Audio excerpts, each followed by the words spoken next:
بسم اللہ الرحمن الرحیم۔ السلام علیکم، میں ہوں محمد یونس۔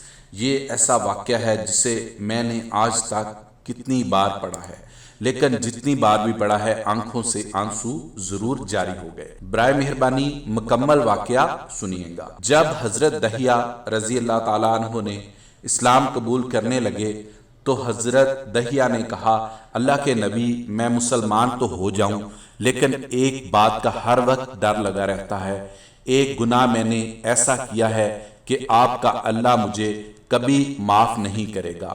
آپ نے فرمایا، اے دحیہ، بتا تو نے کیسا گناہ کیا ہے؟ تو حضرت دحیہ فرمانے لگے، یا رسول اللہ صلی اللہ علیہ وآلہ وسلم، میری بیوی حاملہ تھی اور مجھے کسی کام کی غرض سے دوسرے ملک جانا تھا۔ میں نے جاتے ہوئے بیوی کو کہا کہ اگر بیٹا ہوا تو اس کی پرورش کرنا، اگر بیٹی ہوئی تو اسے زندہ دفن کر دینا۔ دحیہ روتے جا رہے ہیں اور واقعہ سناتے جا رہے ہیں۔ میں واپس بہت عرصہ بعد گھر آیا تو میں نے دروازے پر دستک دی۔ اتنے میں ایک چھوٹی سی بچی نے دروازہ کھولا اور پوچھا، کون؟ میں نے کہا، تم کون ہو؟ تو وہ بچی بولی، میں اس گھر کے مالک کی بیٹی ہوں۔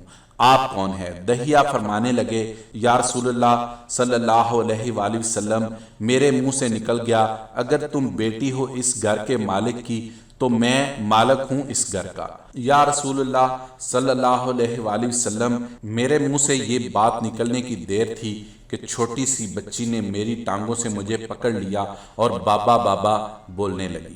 آپ کہاں چلے گئے تھے؟ بابا، میں کس دن سے آپ کا انتظار کر رہی ہوں۔ حضرت دحیہ روتے جا رہے ہیں اور فرماتے ہیں، اے اللہ کے نبی، میں نے بیٹی کو دھکا دیا اور جا کر بیوی سے پوچھا، یہ بچی کون ہے؟ بیوی رونے لگ گئی اور کہنے لگی، دحیہ، یہ تمہاری بیٹی ہے۔ یا رسول اللہ، مجھے ذرا ترس نہ آیا۔ میں نے سوچا میں قبیلے کا سردار ہوں، اگر اپنی بیٹی کو دفن نہ کیا تو لوگ کہیں گے ہماری بیٹیوں کو دفن کرتا رہا اور اپنی بیٹی سے پیار کرتا ہے۔ حضرت دحیہ کی آنکھوں سے اشک زاروں کے تار نکلنے لگے۔ یا رسول اللہ، وہ بچی بہت خوبصورت، بہت حسین تھی۔ میرا دل کر رہا تھا اسے سینے سے لگا لوں۔ میں سوچتا تھا کہیں لوگ بعد میں یہ باتیں نہ کہیں کہ اپنی بیٹی کی باری آئی تو اسے زندہ دفن کیوں نہیں کیا۔ میں گھر سے بیٹی کو تیار کروا کر نکلا تو بیوی نے میرے پاؤں پکڑ لیے۔ دحیہ، نہ مارنا اسے، دحیہ، یہ تمہاری بیٹی ہے، ماں تو آخر ماں ہوتی ہے۔ میں نے بیوی کو پیچھے دھکا دیا اور بچی کو لے کر چل پڑا۔ رستے میں میری بیٹی نے کہا، بابا، مجھے نانی کے گھر لے کر جا رہے ہیں۔ بابا، کیا مجھے کھلونے لے کر دینے جا رہے ہو؟ بابا، ہم کہاں جا رہے ہیں؟ دحیہ روتے جاتے ہیں اور واقعہ سناتے جا رہے ہیں۔ یا رسول اللہ، میں بچی کے سوالوں کا جواب نہیں دیتا تھا۔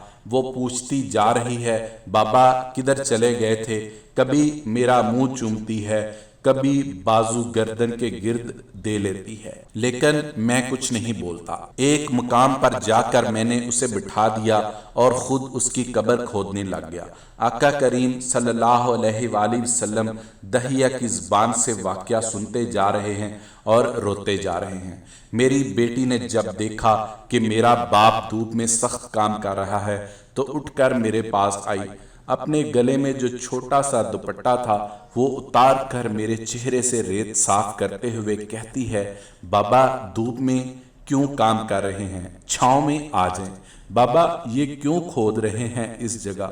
بابا، گرمی ہے، چھاؤں میں آ جائیں۔ اور ساتھ ساتھ میرا پسینہ اور مٹی صاف کرتی جا رہی ہے، لیکن مجھے ترس نہ آیا۔ آخر جب قبر کھود دی تو میری بیٹی پاس آئی، میں نے دھکا دے دیا، وہ قبر میں گر گئی اور میں ریت ڈالنے لگ گیا۔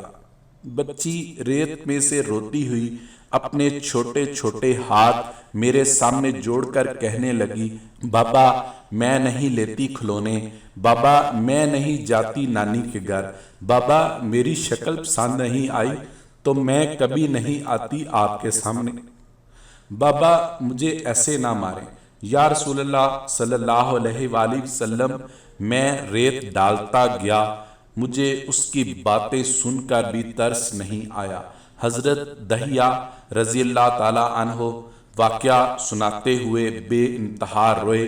یہ واقعہ جب بتا دیا تو دیکھا آپ علیہ الصلوۃ والسلام اتنا رو رہے ہیں کہ آپ کی داڑھی مبارک آنسوں سے گیلی ہو گئی۔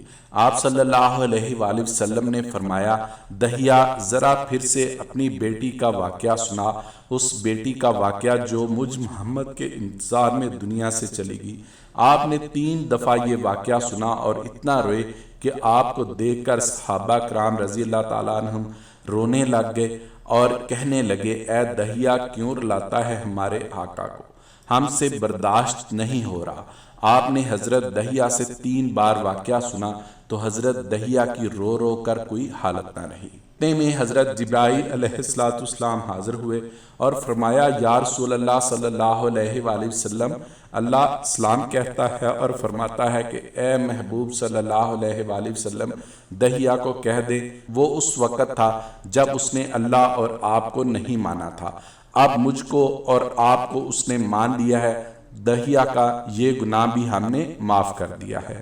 اس کے بعد آپ صلی اللہ علیہ وآلہ وسلم نے فرمایا، جس نے 2 بیٹیوں کی کفالت کی، انہیں بڑا کیا، ان کے فرائض ادا کیے، وہ قیامت کے دن میرے ساتھ اس طرح ہوگا جس طرح شہادت کی اور 7 والی انگلی آپس میں ہے۔